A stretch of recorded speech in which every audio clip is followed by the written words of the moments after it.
Good morning, students. Welcome to the lecture series of Theory of Relativity. Students, आज हम जो discuss करेंगे topics वो हैं velocity addition theorem and energy momentum relationship. ये सारे आर्टिकल आज हम डिस्कस करेंगे और इसके साथ ही आपका यूनिट 4 कंप्लीट हो जाएगा। तो स्टूडेंट्स चलिए देखते हैं वेलोसिटी एडिशन थ्योरम, जो कि बहुत ही इम्पॉर्टेंट आर्टिकल है और एक बहुत इम्पॉर्टेंट रिजल्ट कंक्लूड करेगा। देखते हैं वेलोसिटी एडिशन थ्योरम में क्या चीज़ है। स्टूडेंट्स देखिए, वेलोसिटी एडिशन थ्योरम क्या है। हमें पता है कि according to Galilean transformation the velocities of the particle as measured by the two systems S and S dash, and S dash is moving with the velocity V as compared to S are as related। जो ये relation है वो क्या है, U dash is equal to U minus V के equal होता है। जो पिछले हमने आर्टिकल्स किए हैं उनमें भी आपका हमने देखा था कि हमने 2 फ्रेम ऑफ रेफरेंसेस कंसिडर किए थे, frame of reference S and frame of reference S dash. Frame of reference S जो है that is at rest and S dash is moving with the velocity V as compared to the S। तो जो velocity है, velocity का जो relation है वो क्या रहता है, U dash is equal to U minus V। This is equation number 1 where U is the velocity of the particle in the frame S and U dash is the velocity of the particle in the frame S dash। But this above relation equation number 1 does not hold for the relativistic range। relativistic range से हमारा क्या मतलब है कि जब हम velocities comparable to the velocity of light की अगर हम बात करते हैं, वहाँ पे ये जो relation है that does not hold, ये जो relation है that does not hold। तो ये गैलीलियन ट्रांसफॉर्मेशन तक तो ठीक है, बट अगर हम रिलेटिविस्टिक रेंज की बात करें वहाँ पे ये जो रिलेशन है दैट डज नॉट होल्ड। सो अब ये जो रिलेशन, अब रिलेटिविस्टिक अगर वेलोसिटीज़ की अगर हम बात करते हैं, रेंज की बात करते हैं, तो वहाँ पे वो जो वेलोसिटी का एक्सप्रेशन है वो क्या होना चाहिए बजाय इस रिलेशन के। तो वो देखते हैं हमें क्या होगा। To transform the velocity in the relativistic range from one frame of reference to other, we will make use of Lorentz transformation equation। हमने पहले भी Lorentz transformation equations का यूज़ किया था और वहाँ से हमने टाइम डायलेशन और लेंथ कॉन्ट्रैक्शन के बहुत इंपॉर्टेंट आर्टिकल्स डिस्कस किए थे, बहुत इंपॉर्टेंट कॉन्सिक्वेंसेस डिस्कस किए थे। तो यहाँ भी जो लॉरेंस ट्रांसफॉर्मेशन इक्वेशन है that plays a very important role. Now we will again consider 2 frame of references, frame of reference S and frame of reference S dash, where S dash is moving with the velocity V relative to S। तो यहाँ पे जो U है, U is equal to dx upon dt, ठीक है। X is the coordinate in the frame of reference S। तो dx upon dt अगर करेंगे तो that will be giving u is the velocity of the given particle relative to the frame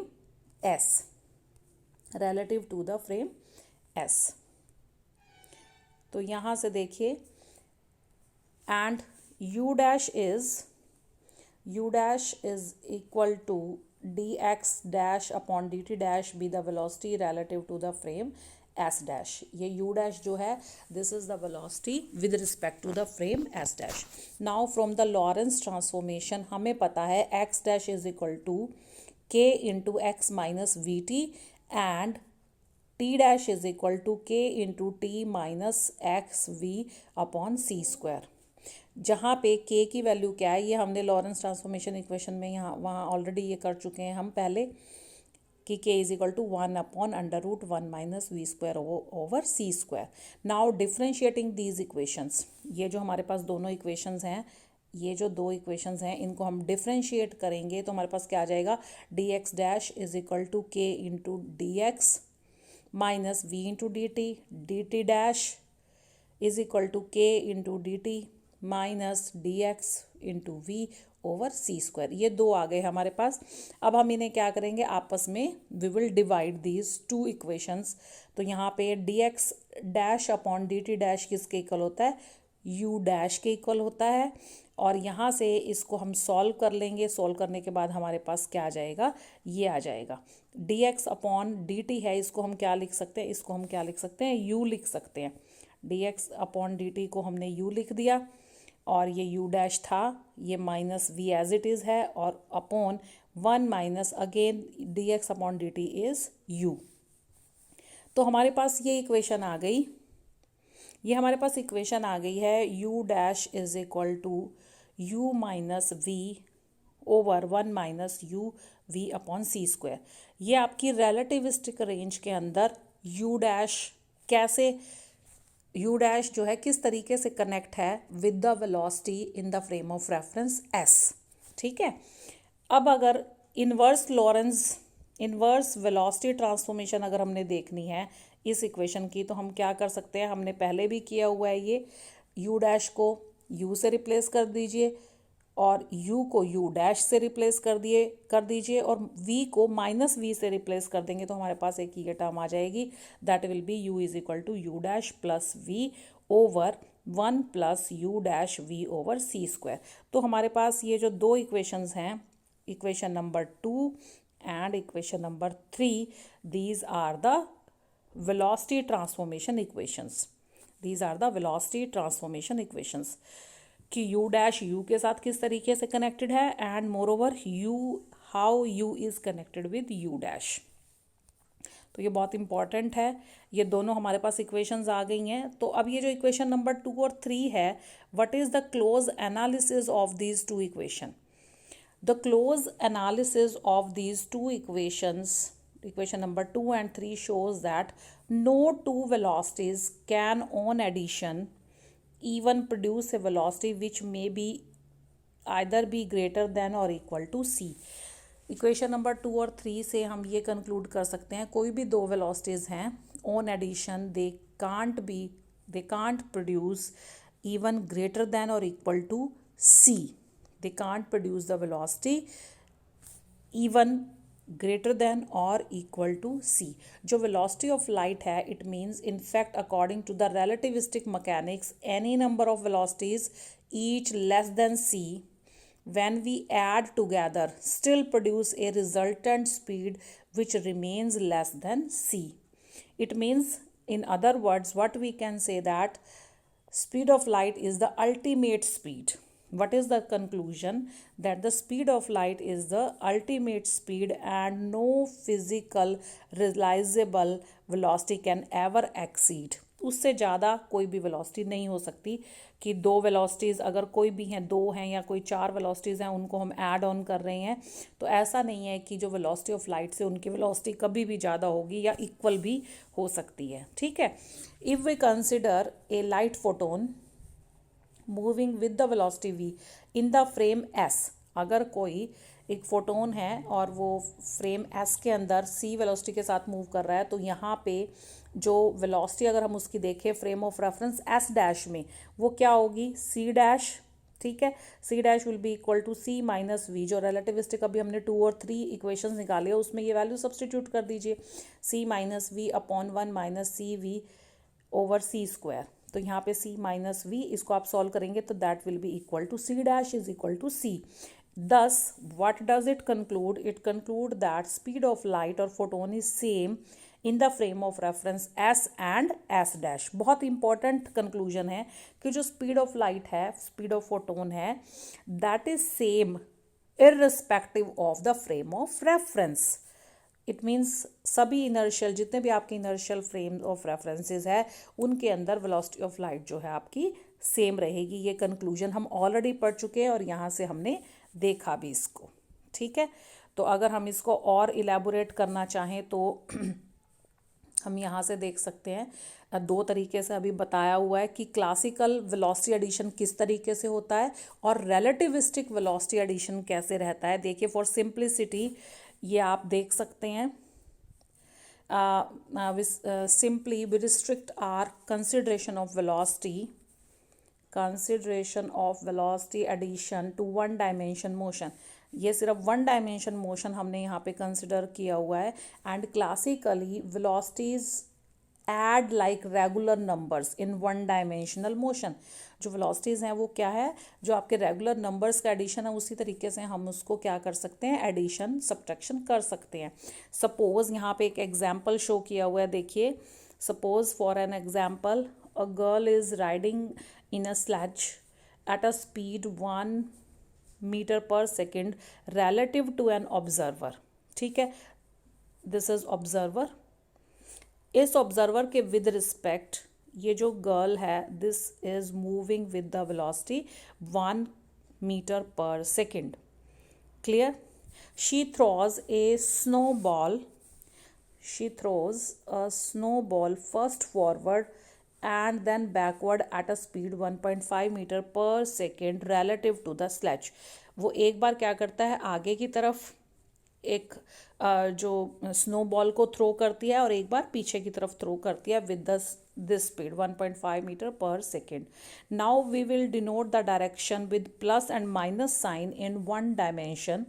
and in this example forward direction is taken for positive and backward direction is taking negative. Let v be the velocity of light, v be the velocity of the sledge relative to earth, or you can say that with the observer. U be the velocity of the snowball relative to the earthbound observer with respect to this, you can say that. And u dash is the velocity of the snowball relative to the sledge.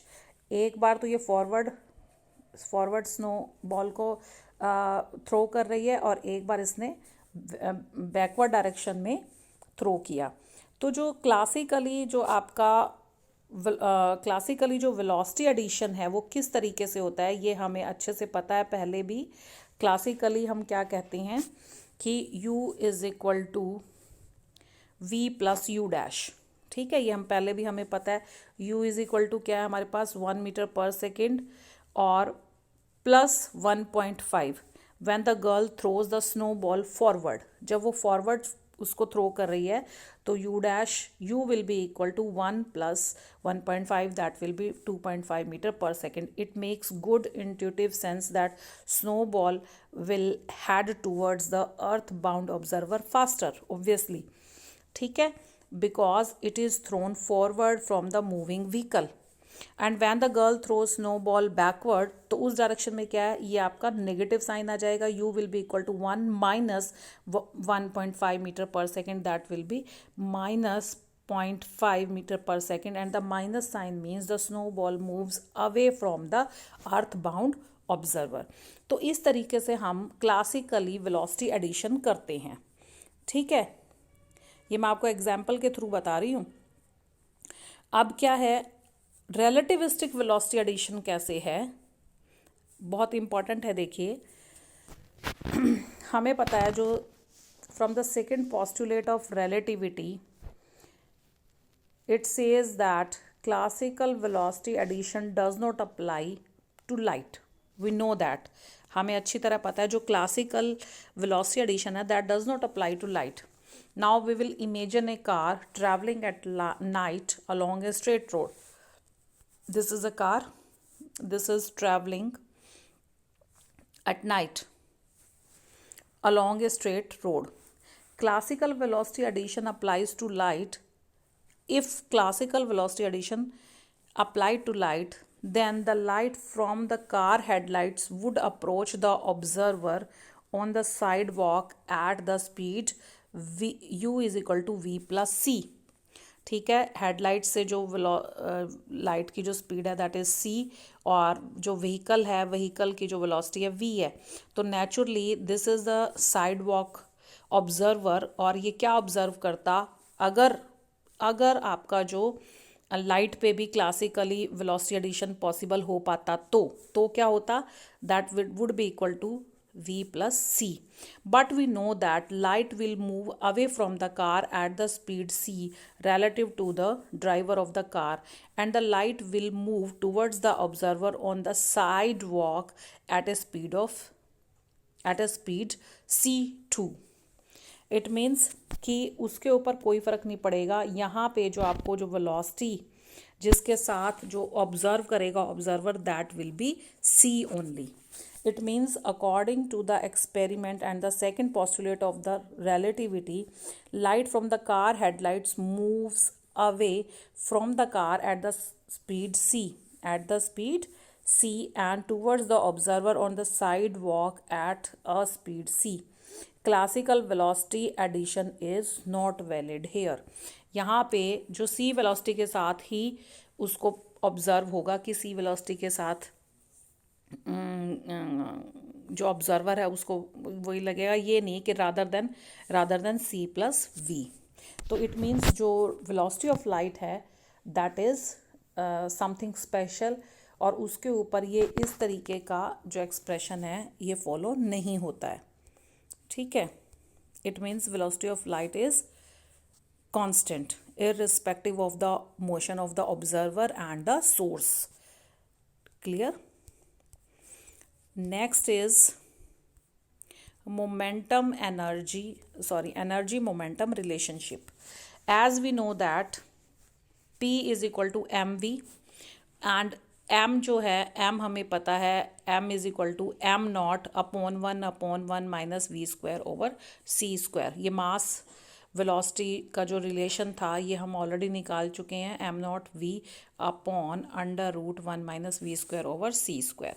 अब squaring both sides हमारे पास ये relation आ जाएगा m naught square v square over 1 minus v square over सी square. इसको solve कर लेंगे हम. सॉल्व करने के बाद हमारे पास ये रिलेशन आ गया p square C square minus P square v square is equal to M naught square v square C square. यहाँ से वी स्क्वायर की वैल्यू हम निकाल लेंगे, that will be equal to P square C square upon p square plus M naught square into c square. This is equation number 1. Now the total energy of the particle is expressed as, ये energy mass relationship है, ये भी हमने पिछले articles में derive किया था. E is equal to M C square, बहुत इंपॉर्टेंट आर्टिकल है. और यहाँ से m की फिर से हम वैल्यू डालेंगे m naught upon 1 minus v square और सी स्क्वायर. यहाँ से फिर से अब क्या करेंगे, स्क्वायरिंग बोथ साइड्स, हमारे पास ये आ जाएगा. यहाँ पे ये जो v है वी स्क्वायर की जगह हम ये वैल्यू सब्सटीट्यूट कर देंगे. यहाँ हमने ये वैल्यू सब्सटीट्यूट कर दी है, substituting the value of v square from equation number 1. अब इसको हमने सॉल्व कर लिया तो हमारे पास ये रिलेशन आ गया जो कि बहुत इंपॉर्टेंट रिलेशन है. E square is equal to P square C square plus M naught square into C power 4. Clear?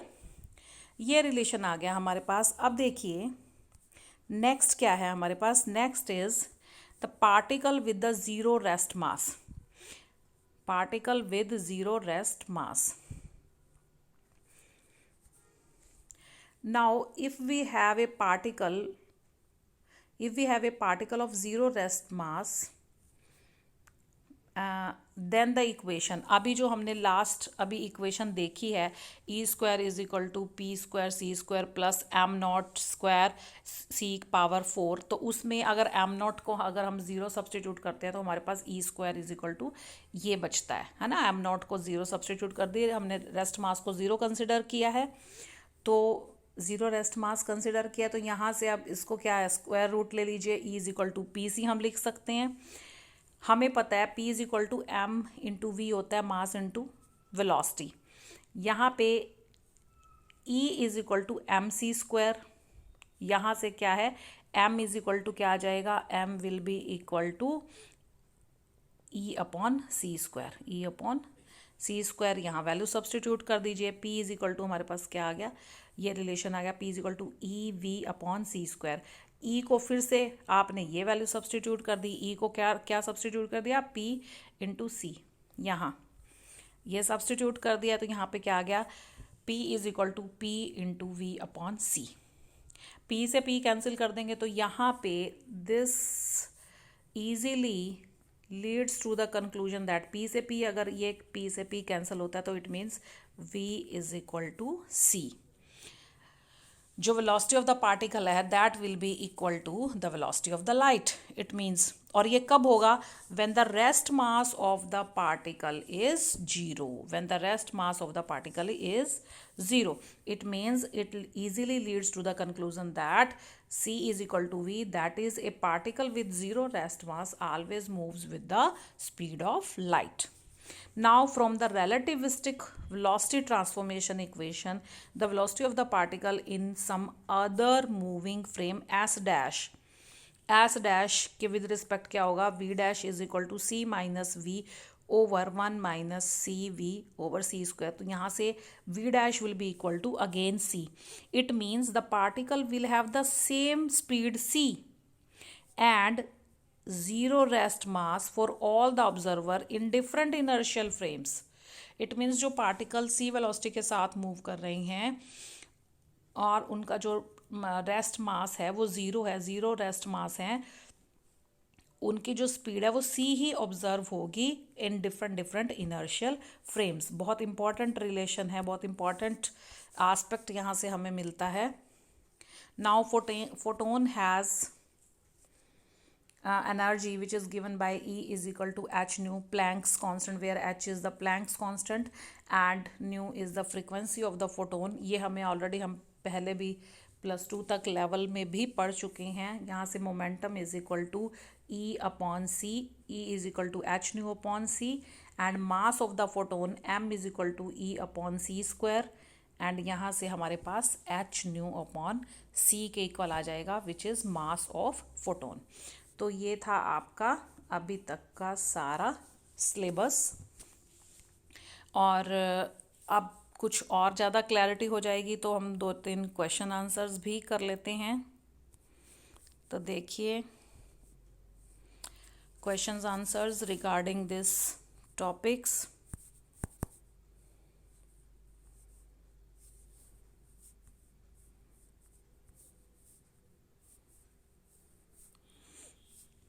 Question is which of the following is Einstein mass energy relation. 4 options दी हुई हैं। E K is equal to M minus M naught C square, E is equal to M C square, E square minus P square C square is equal to M naught square C square, E K is equal to M V square over C square. तो हमारा जो answer होगा, answer will be B, E is equal to M C square is the famous mass energy relation and it is a universal equivalence between the mass and the energy. Next is the lowest possible mass of a particle is its relativistic mass, inertial mass and gravitational mass and rest mass। तो यहाँ पे देखिए D answer will be right answer. We know that from the relation m is equal to m naught upon 1 minus v square over c square. Thus the minimum velocity one can acquire is 0. Minimum velocity. So for that the expression reduces to m is equal to m naught। ठीक है ना। अगर velocity क्या है, minimum velocity क्या हो सकती है, 0 हो सकती है। तो for that m will be equal to m naught। So rest mass is the lowest possible mass of the particle. Next is in case v is very less than c, Lorentz transformation is same as Einstein transformation, Galilean transformation, Maxwell's transformation and Planck's transformation। अब क्योंकि हमें पता है, ये हम बार बार से पहले भी डिस्कस कर चुके हैं, answer will be Galilean transformation. जब हम बहुत स्मॉलर वेलोसिटीज़ की बात करते हैं as comparison to the velocity of light, when v is very less than c, तो हमारा जो रिलेशन है वो क्या बनता है, ux is equal to u x dash plus v. जो नीचे वाला जो फैक्टर है 1 माइनस वी स्क्वायर ओवर सी स्क्वायर वो नहीं रहता है क्योंकि v इज़ वेरी लेस, तो वो zero, v is comparable zero as comparison to c।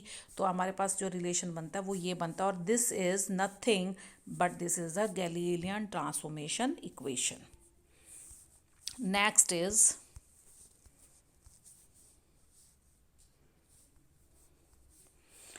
Next answer question है आपका, Lorentz transformations are based on the principle of consistency of the velocity of light, true और false? तो answer will be A for that. This is true because in Lorentz transformation, if the particle is moving with the velocity of light in the frame, its velocity as observed from another frame remains c. This proves that Lorentz transformation is based on the principle of consistency of the light. So A will be the answer. So, students, this is all about your topics regarding the theory of relativity, and with this, all of your syllabus is finished. And so, best of luck for your exams. Thank you so much.